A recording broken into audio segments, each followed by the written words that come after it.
Galima aš įsiterpsiu, nes man jau praėjo tas, kas mano šaldyta. Jo, aš atsiprašau, iš tikrųjų gyvenimas toksai yra, kad rinkimai praėjo, uošvis miršta palatoje, aš turiu kalbėti telefonu. Ir mes su žmona keičiamės, po to uošvį reikia laidoti, aš turiu būti renginiuose. Tai tokie rinkimai man nešiokia netokia. Ir dabar turėjau būti pas jūs, o dantistas sako, niekur tu iš valandos neišeisi ir valandą tu nelabai pakalbėsi. Tai aš dėl to atsiprašau, bet taip jau yra. Aš kodėl ėmiausi iniciatyvos jūs visus čia sukviesti? Nes Vilniuje aš pastebėjau, kad tai, ką mes jau Klaipėdoje esam praėję, tie iš jūsų, kas ne pirmą kartą dalyvaut rinkimuose, jau turėjo tą patirtį, kad rinkėjų valia yra pakeičiama, perdedant biuletenius iš vienos kandidato kitam kandidatui. Tai Vilniuje, kam aš tai pasakojau, konkrečiai Lietuvos sąrašo stebėtojus, kai mokiau, tai žmonėms buvo labai didelis atradimas ir didžiulis šokas. Tai, ką jūs čia dalis jau esat praėję, konkrečiai Ala yra gazdinta ir jai ten prokuratūra ir policija kviesta praeitose rinkimuose, kai stebėtojai sako, tavo vieta prie durų. Ir kad tu stovėdamas už nugaros, tu trukdai, alsuodamas tenais kažkokiam stebėtojui, skaičiuotojui į ausį. Tai Vilniuje tai buvo masinis reiškinys ir tiesiog aš vilniečiam padariau instrukciją, kad iš karto skambintų 4 asmenim, prokurorai, apygardos komisijai, policijai ir partijos atitinkamam stebėtojui. Nes buvo apylinkių komisijų pirmininkų Vilniuje, kurie, kaip pasakė, jeigu stebėtojai neatsisės prie durų, mes kviesime policiją. Ir tą ir darė. Ir tai yra sostinėje. Ir natūralu, kad 400 biuletenių skaičius sukeičia, suskaičiauja viską teisingai ir po to sukeičia skaičius. Protokolė. Balsių užrašė 400, o ten kažkai moteriai 45.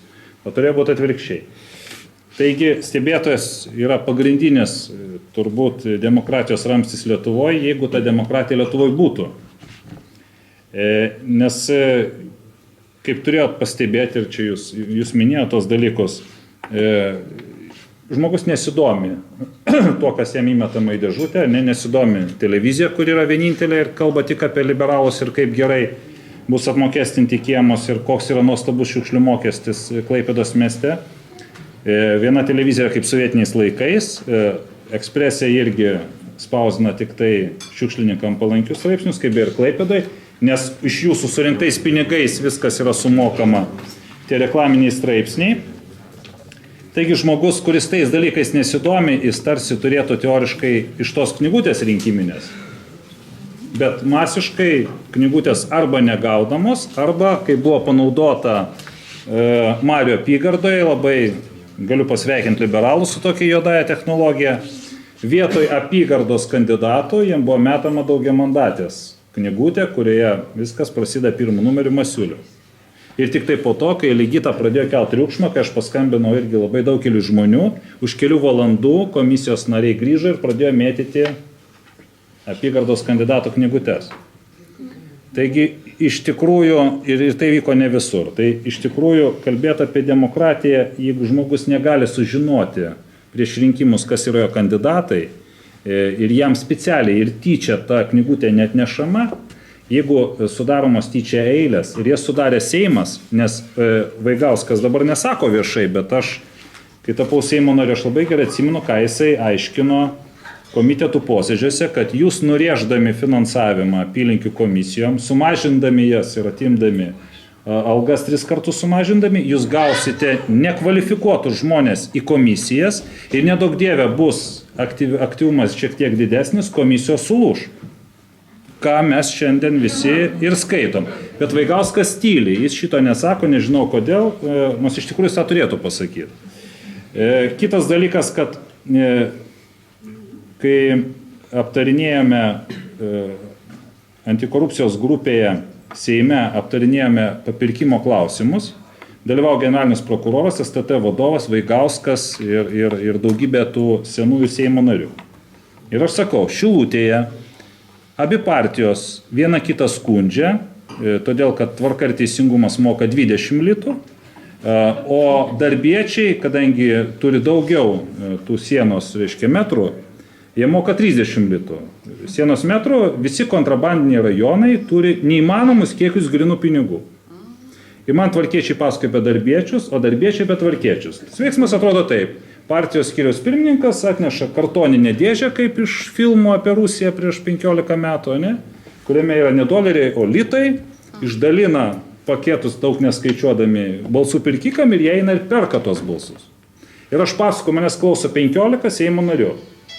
Ir generalinis prokuroras STT vadas ir Vaigauskas. Ir sakau, tai jūs ruošitės ką nors daryti ar ne? Todėl, kad tai ne rinkimai, tai yra parduotuvė. Tai Vaigauskas sako, o tai ką daryti? Sakau, tai ką daryti? Pasiūskit 200 agentų nugrimuotų bomžais ir susemkit visus lygi vieno. Ir pasodinkim nuo eilinių iki organizatorių. Ir baigsis balsų pirkimas. O tai gal įteisinkime geriau? Ne, tai reakcija buvo tokia. Jie juokiasi visi. Jie visi juokiasi. Generalinis prokuroras juokiasi, Seimo nariai juokiasi. Jie buvo juokinga. Sako, tai ką, spec tarnybas dabar nuimti ir mesti reiškia rinkimus. Tai dėl ko aš jūs čia ir surinkau.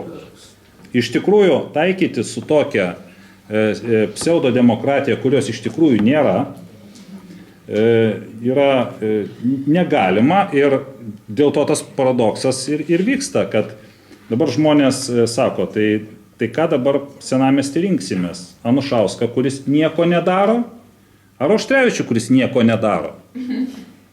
Žmonės iš tikrųjų yra prievartaujami, jie neturi galimybės pasirinkti. O jeigu ta galimybė atsiranda, apie tą kandidatą nėra informacijos, nes kažkas piktybiškai tos informacijos nepateikia. Aišku, yra ir dar viena priežastis. Demokratija negali pati savaime atsirasti. Jeigu kandidatas nesiregistruoja kandidatų, tai žmonės negauna alternatyvos. Ir aš tikrai labai džiaugiuosi, kad rinkimuose dalyvavo Šarūnas su Ligita, nes jie suteikia šansą ir galimybę rinkėjams pasirinkti. Ir aš nekiek nebejoju, kad jeigu Šarūnas nebūtų užsiregistravęs, Jurkevičius būtų išėjęs į antrą turą ir be abejo, kad prieš Šulcą būtų laimėjęs būtent dėl tų kiemų. Ir vėl turėtumėm žmogų, kuris vėl mums aiškintų, kad Garliavos šturmas yra pati geriausia Lietuvoje įvykdyta operacija ir už ką reikia apdovanoti visą policiją ir taip toliau. Taip, kodėl nepasisekė Ligitai? Aš įsivaizduoju, kad jeigu Darbo partija nė cento nebūtų išleidusi Boreikinos reklamai, rezultatas būtų absoliučiai nepasikeitęs. Ir aš manau, kad Masiulis, jeigu nebūtų nieko daręs, Mario Apygardoj vis tiek būtų tas pats atsitikę. Čia tiesiog aš skirtingai nuo to, kas rašoma žiniasklaidai, iš to, ką aš su žmonėmis su per daugelį metų per rinkimus bendravęs, aš suprantu tą veiksmą šiek tiek visgi kitaip. Ir ta mano hipotezė grindžiu tokiu labai paprastu pavyzdžiu. Kaune, kur nebuvo Drąsos kelio kandidato, dėl pačio Drąsos kelio žioplumo, kandidatas žino, kad teistas, bet nepažymė. Ir jį išmeta, Čiegis konkrečiai. Tai visur, kur nebuvo Drąsos kelio, į antrą turą Kaune išėjo Darbo partijos kandidatas. Mano hipotezė yra tokia.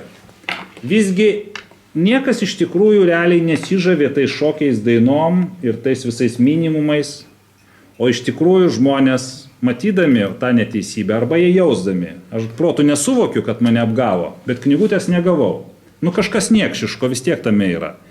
Kaltint kažką sistemą blogą ar pinigų pritūko, aš nežinau. Kaip aš galiu pasipriešinti arba atkeršyti valstybėje ir partijoms? Labai paprastai. Reikia balsuoti už tai, ko nemėg, kas yra keikiamas oficialioj spaudoj.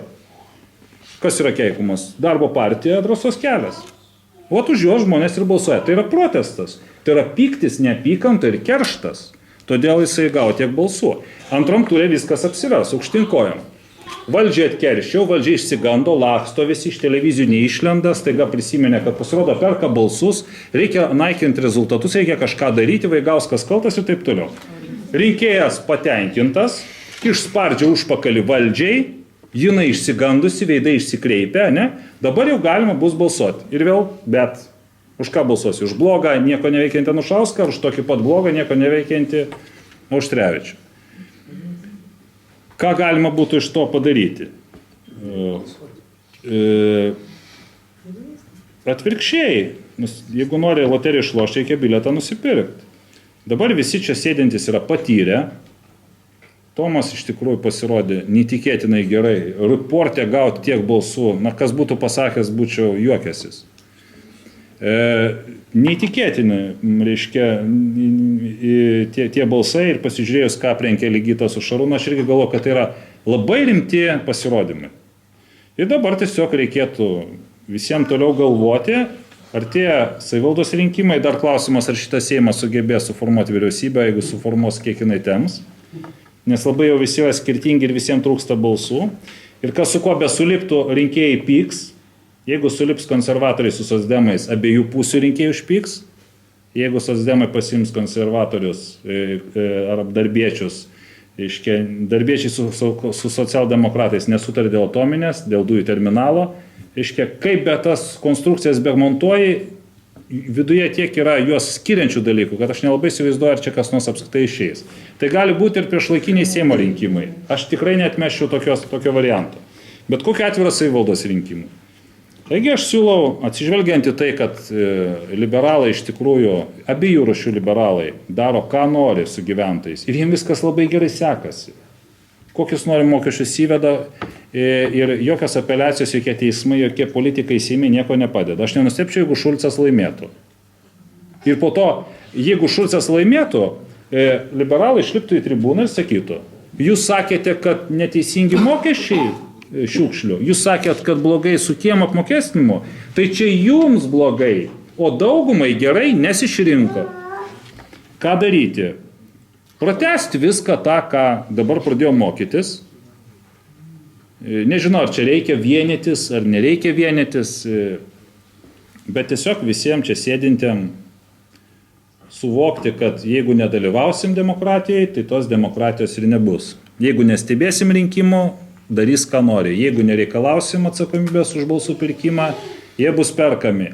Jeigu nekelsim savo kandidato, išsikels du blogiai ir gyventojas bus eilinį kartą išprievartautas.